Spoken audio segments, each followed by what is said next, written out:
what does your garden mean to you? You know, because you have this garden and because you're growing this food, what does that mean for your life? Oh boy, here you go. Go ahead. It's interesting when we got together, Charlie and I reunited. He saw my little garden in Charlotte. You know, I had 4x8 raised beds, and he saw my passion. My background is I was a dietitian. You know, so I understand the importance of nutrition on the body. And, you know, when he started eating the foods that I prepared, and I prepare everything from scratch, nothing's purchased, you know, all of a sudden, you know, he wasn't taking any medications anymore. Wow. You know, so he understood the importance of nutrient dense foods, you know, to the body. And so he's like, well, let's look for organic farm for you, you know. So then we purchased this farm from some farmers that had fallen into poor health and needed to sell their property. So we purchased it. And my goal is, you know, what makes me tick is the soil. You know, to me, the soil is the gut of the earth. You know, just like our guts, it needs to be very diverse in microbes, same thing as us. And the healthier I get the soil, the healthier the plants will be and the healthier I will be. So my goal is and my, you know, what I'm drawn to is the compost and making sure it's the best that it can be. So, because I truly believe that if I get that soil right biologically, that the plants will be healthy and the insects won't like it, you know.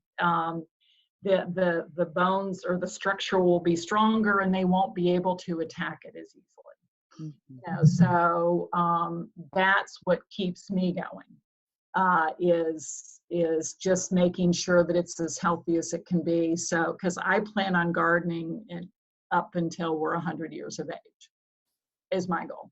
Excellent, excellent. I predict you will be gardening well beyond that. You, you guys are obviously doing something right. Yeah. So the farm, the garden is definitely a way of life for us. And I guess one of the fundamental keys, you know, to our health in a way, it's kind of corny to say that, but it is in so many ways the foundation for us now. And like Susan said, one of our goals is to you know, get everything off the farm and live off it year round. I guess that's homesteading. And you know, right now we get some from the farmers market and a little bit from, you know, fast food, you know, Earth Fare and Costco. Yeah. So we want to minimize that. We'd love to be heading into town once every 3 months or something. I'm exaggerating, but it'd be fun to do that. You know? So that's our goal, is to live off the land, basically. And I do, you know, I took your class on what was it? Utilizing the produce. Yeah, preserving the harvest. Preserving the harvest, that's right. And and I, you know, do all the fermentation and you know, the harvesting of the herbs and spices. And that's my focus this year, was trying to use up and harvest and utilize quickly, which I didn't successfully do, but as much, but I did do well. So anyway, it's all just in our health, you know. Yeah. One thing we're toying with is a little bit of market farming. We had that in mind last year, and we found it a little bit of a distraction, because with the thought of a customer in mind, you know, you're a little more driven. And it took a little bit of the joy for us out of, you know, our farming experience, because half of it for us is we're retired, and you know, you get to do what you want to do when you want to do it, if I said that right. So we backed off on that a little bit, but we're not giving up on it. We'd like to see we're just growing as we're learning, and we end up with extras. because we have linked up with a restaurant, Harvest Moon, there in Lincoln, and Cassie is just incredible. She's done a TED Talk. So anyway, and we've given her a few pounds of extras. And so we'd love for that to kind of start falling into place, or a little stand out there in front. So Nice. That's the other thing for us. Yeah, what I like about what you're sharing is that you're growing incrementally. And I think for a lot of people when they garden, they take on big projects and it becomes overwhelming. And I love the way you're saying, oh, we took it on and then we backed off a little bit because we just wanted to have fun. So that's the beauty of the garden. And I've heard you say it a couple of times is, you're like, well, I could be doing more. We could always be doing more. And, we do what makes us feel good. And then we just grow naturally from there. I'm sure your first garden was probably smaller than your next year's garden, et cetera, et cetera. Right. Yeah. We're wanting to, like I said, double our harvest every year. And I'd love to be able to provide healthy produce to my neighbors that all have illnesses. And, so anyway, that's our goal. Amazing. Amazing. Yeah. So how about strategies with planting? Right now we got the last freeze and the earliest freeze. And do you think that we're finding that, the last freeze may not be the last freeze anymore? And it may actually be happening earlier because of warming and stuff. And then our strategies be to plant earlier even yet and taking a little bit of a risk and kind of getting ahead of these guys? Yeah. I mean, I love that kind of risk because you can always, if you have the ability to cover your plants in any way with hoops and plastic, then there's no downside because what I would recommend doing is if you get ahead of these guys and you get some early harvest. We did this once in Brooklyn where it was crazy. In February, it warmed up.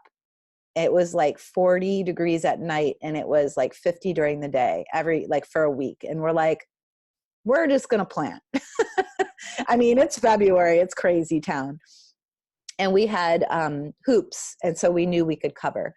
And all we planted were the greens, the kales, the collards, and we planted some leeks as well. And some beets and some radishes and some lettuces, like your typical kind of early season stuff. And we covered it and we lucked out. There was no more frost. So it was a really warm season and we had so much harvest. It was great. So the risk really paid off. Now the downside is if you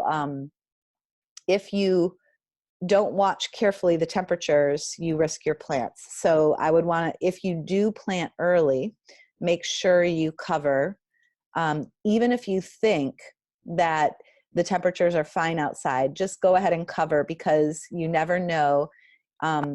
Overnight, temperatures might do something weird on you and you just don't, or you might get a pocket of cold air or the moisture gets sucked out of the air and it gets cold really fast.